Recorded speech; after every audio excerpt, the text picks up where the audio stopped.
Hey guys, and welcome to one of my favourite ever showdowns between Wicked D, aka Mr. Dr. Kite here, up against Pathological Egotist, aka Neckbert, and it is Skaven versus Vampire Coast. Now this may be my favourite ever Skaven game, and maybe even my favourite ever Vampire Coast game as well. This was from my one build Battle Royale tournament, where these guys have to pick their builds and stick with them through the duration of the entire tournament. So I've not been able to design these forces against each other. It was kind of a luck of a dice that these guys did indeed end up fighting, but it's going to be some good fun. We're here on River Amaxon, one of the most diverse maps for a multiplayer tournament. That is one of the reasons I love it so much, of all these kind of trees on this left-hand side, trees around the periphery, and a rather interesting high ground on the right-hand side. We'll have to see if either of the players can use the map to their advantage.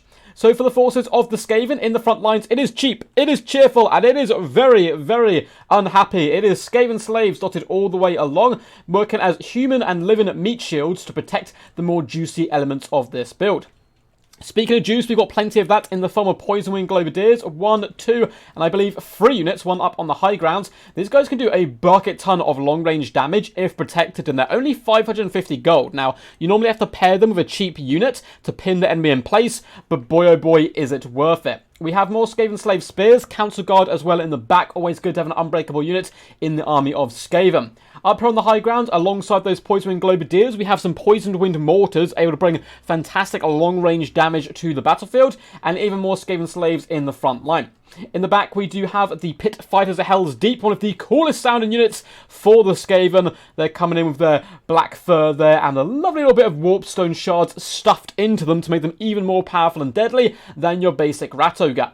We do have a Mutant Rat Ogre as well, which is really actually useful single entity due to the fact it does magic damage. Means it's very versatile in a tournament and build like this.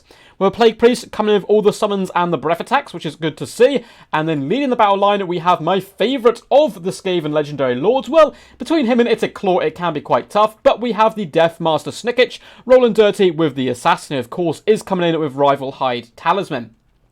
Apart from that, I think we do have some Death Runners in a deep Vanguard in the back right there. And over on the left, is that more? No, it's just more Clan Rats. Okay, so we have the one Death Runner. For the forces of the Vampirates, we have a big old tide of undead rotting flesh in the form of deckhand mobs making up the front line, couple of bombers in the secondary line, and an insane number of guns, 1, 2, 3, 4 units of the Pirate Gunny Mob handgunners, backed up by 3 units of deck gunners, and behind them we have Sirens to protect them, as well as one juicy mortar and some polearms in the back. So a real gun-heavy onion style of play, kind of playing almost classical Vampiracy, which is cool. I like the inclusion of the Sirens as well, and leading the battle line shall be Count Noculus with Invocation Heck, Raise Dead, and all of his usual summons. A nice defensive formation. So the Skaven can be taking the initiative, of course. They know they're outrange, so they're going to be pushing forward as fast as possible. It's going to be quite tough for the Skaven slaves to actually make the front line.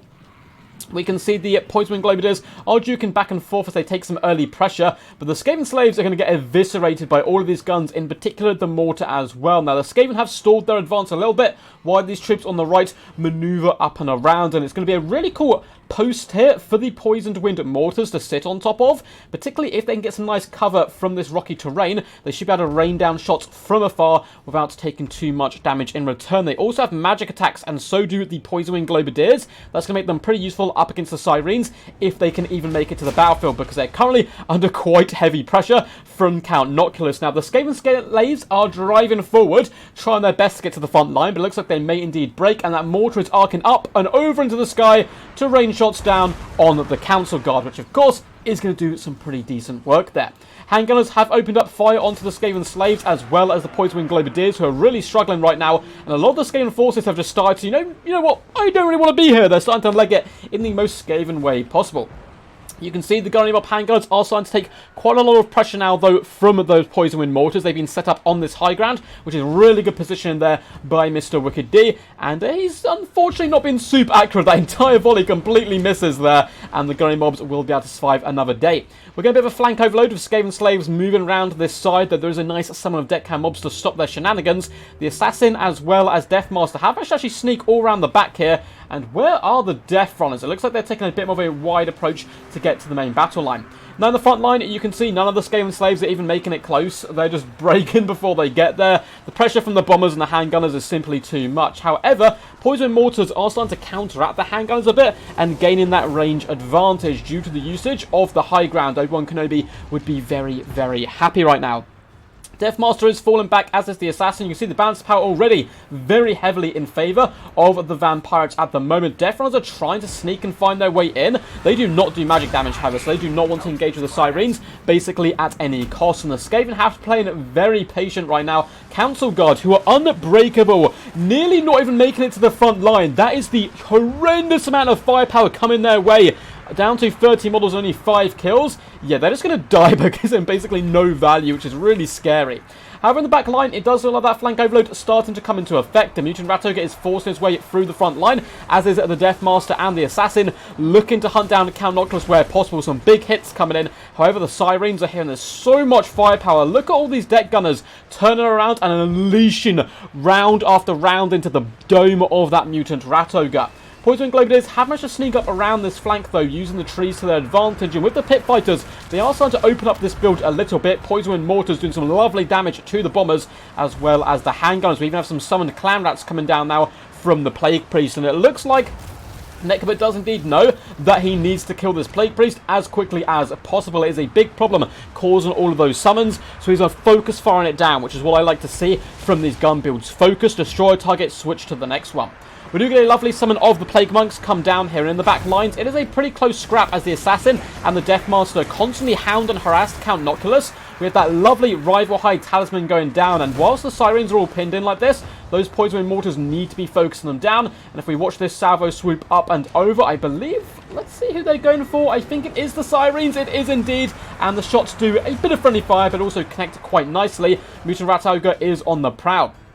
So there's still a load of range units available for the Vampires. Vampires absolutely adoring them right now. Poison Globadiers are doing some okay damage, but some nice pressure is now starting to come in from the Vampires themselves, driving away the Poison Globadiers. Might want to go the full distance and start hunting down these mortars as well, who have gained quite a few chevrons. The Plague Priest is looking very, very low. Deathmaster somehow has not taken that much damage, running through the hordes of undead, and he's trying his best to get to Count Noctilus. Looks like he gives up there, and a lovely summon is going to be coming down here by Noctilus to try to pin him in place. Now all the handgunners are turning to engage. The Pitfires are held deep though, are on top of those key targets. The deck gunners hunting them down and trying to beat the living snot out of them. In the back, unfortunately, the Assassin is still bogged in by the Sirens and not really able to escape just yet. But the Sirens are taking so much work from those Poison Mortars, it might not be the worst idea to keep the Assassin here, keep these guys bunched up, and allow that pain to come in, because now we have the support of the Poison Globadiers unleashing hell on them, and they're going to crumble really, really quickly here. Deathmaster Snickitch is fine. He's taking a little bit of pressure. The Pitfires of Hell's Deep are out of control. They're quite happy to be, though. They're on good targets, hunting down the deck gunners. Unfortunately, this is going to make them immobile, and you can see just so many shots are coming in from the handgunners, starting to rip into these bad boys quite quickly there. Deathmaster Snickitch is just about alive. Poison Mortars switching targets once again onto the clumped up handgunners, looking to bring them down, and the Poison Globadiers launching those long-range shots there with the globes filled with poisonous gas onto the undead. Who knew gas was so good against undead foes? Sirens do get finished off here. Looks like the Assassin was able to escape as well. Now the Deathmaster is going to start hunting down the mortar. We're going to start to see some pressure come in, but the balance power has, for the first time in the game, gone even. Count Noctilus is trying to finish off the Poison Mortars, but they're seem to be dodging relatively well here, up to double silver chevron and 115 kills. Not shabby whatsoever. Still a very close game. Count Noctilus is certainly no joke, and he actually has a relatively okay amount of ammunition with 5 volleys. You can see him ripping one there into the Deathmaster, nearly knocking him off his feet and taken down to about half HP, but the mortars have been taken down, and the Assassin can continue the good work of the Deathmaster and hunt down Count Noctilus. Poison Globadiers are well and truly back into this fight. They're going to start to get shut down by the gunnery mob handgunners there, but they need to just kind of retreat where possible. Now, there's basically nothing left on the field but for either of these guys, and this is why I love this game. It's been so back and forth. Vampires are in the lead, Skaven got in the back lines, Pirates come back with some glorious summon play, and it is still all to play for in the later stages of the game. Can Count Noctilus get enough distance between himself and the Deathmaster to assassinate the Assassin? Because a lot of the Skaven forces are starting to break off, but the the balance of power is moving heavier in the favour of the Deathmaster as he pins in Count Noctilus with that sigil, and he is hacking, he is stabbing, he's biting and clawing, doing everything he can to drag down the dreaded contraption, and he's doing a pretty decent job of it, particularly when supported by those pesky Poison-Wing Globadiers. Man, they're very powerful, and I love to see them in action right now. Count Noctilus doff full one leg goes down, and his army crumbles to naught but dust.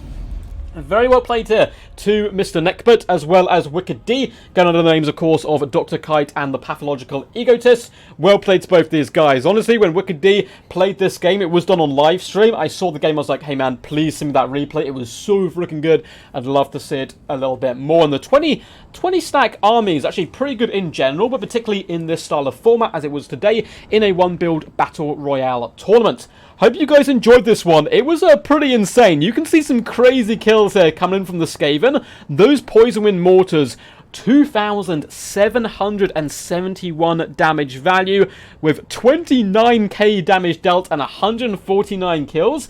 That is scary stuff. They earn themselves those chevrons. Now, we'll go through the damage dealt and damage value of all of these units in a second. Very excited to see how those Poison-Wing Globadiers go on and Deathmaster Snickich. But before then, if you guys enjoyed this video, make sure to leave a big fat juicy thumbs up. Subscribe as well for more Total War Warhammer content into the future.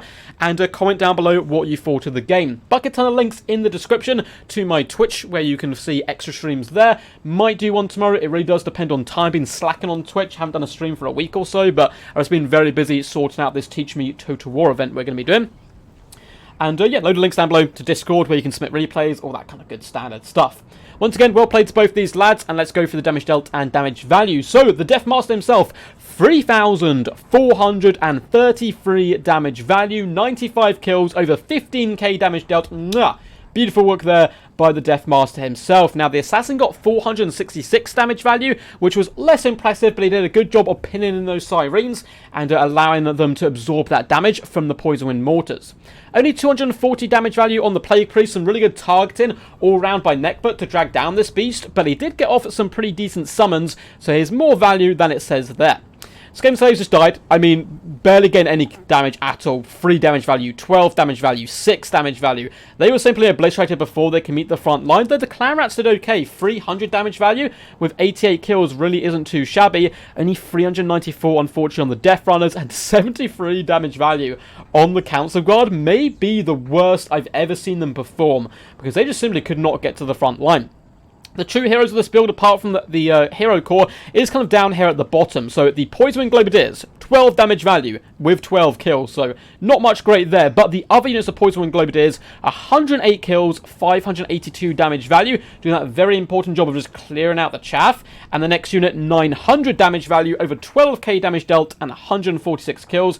Good work. We've already gone over the Poison-Wind Mortars. Fantastic MVPs for sure. 850 damage value from the Pit Fighters. Lovely pressure with them. And the Mutant Rat Ogre, 700 damage value. Not his best performance today, but applied a lot of pressure to Count Noctilus in the early stages of the game. And he's actually a very powerful unit. I might have to get Wicked D to send me in some more games with the Mutant Rat Ogre. I know he's a big fan, and I am as well.